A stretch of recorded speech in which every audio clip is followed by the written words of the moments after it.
Hello everyone, welcome to Film Analysis in 7 Steps. So let's talk about the second one. So I have already told you about the first step, that emotions.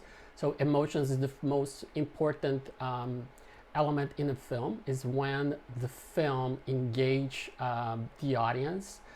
So the emotions, pay attention to your emotions. So if you really want to write a very good film analysis, it's important that you explore your own emotions, your own feelings, fear, love, um, anger, anxiety, everything that the film provokes you, makes you dream, or makes you afraid of. So you need to explore emotions. So for the second step is when we start to pay more attention in details of the film. It's kind of going to start to deconstruct the film.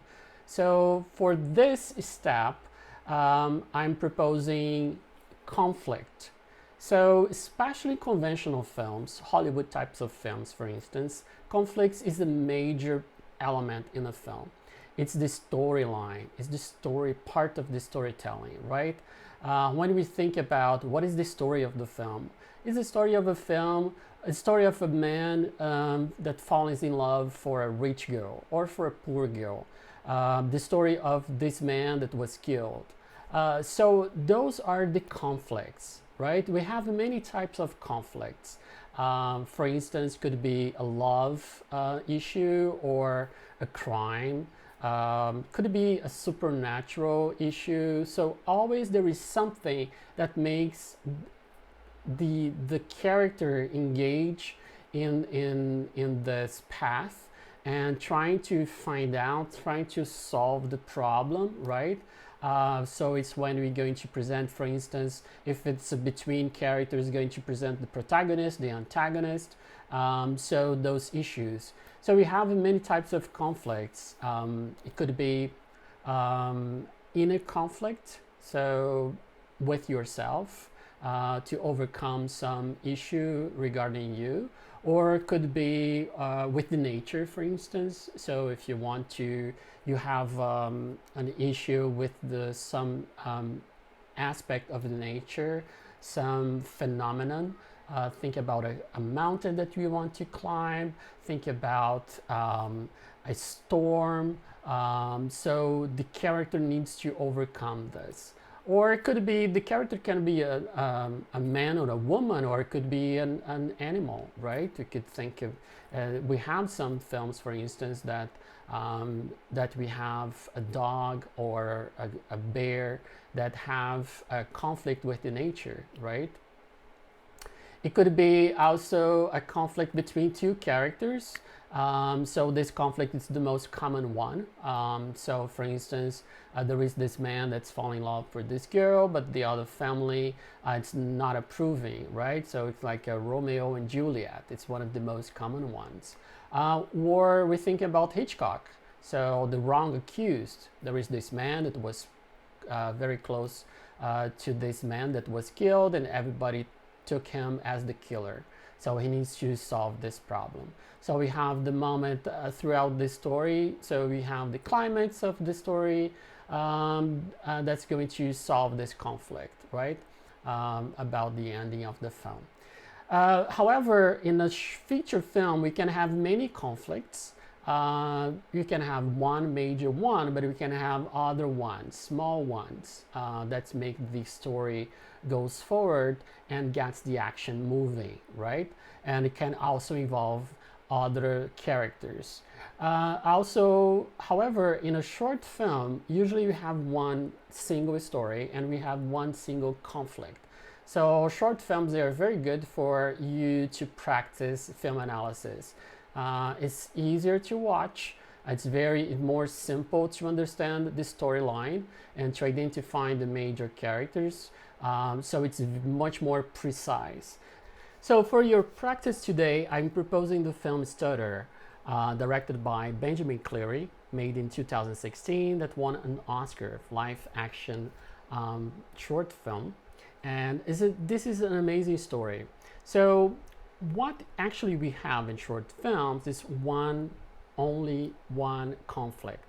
However, in feature films, we have one major conflict and many small ones, so that can address other characters or other issues related to that main character.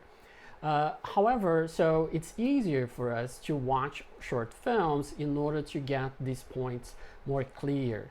So stutter is a conflict that is about the character and himself. So it's an inner conflict.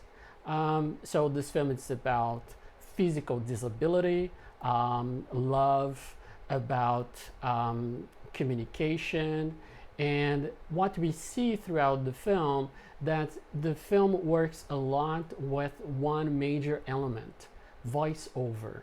Voiceover sometimes not the best way to express a character thoughts or ideas or narration of the story, but in this case, voiceover is the precise element in the film in order to get the audience understand what how this or what he wants to communicate with the world. So it's more about the voiceover itself than actually the content of the thoughts, because the voiceover in this film works as the creation, or has this possibility to get and to understand the character inner thoughts. And so what he's going to do is sometimes to overlap the voiceover and not making the content very clear to the audience. And this is showing the state of confusion as much as calling attention to the element itself, voiceover.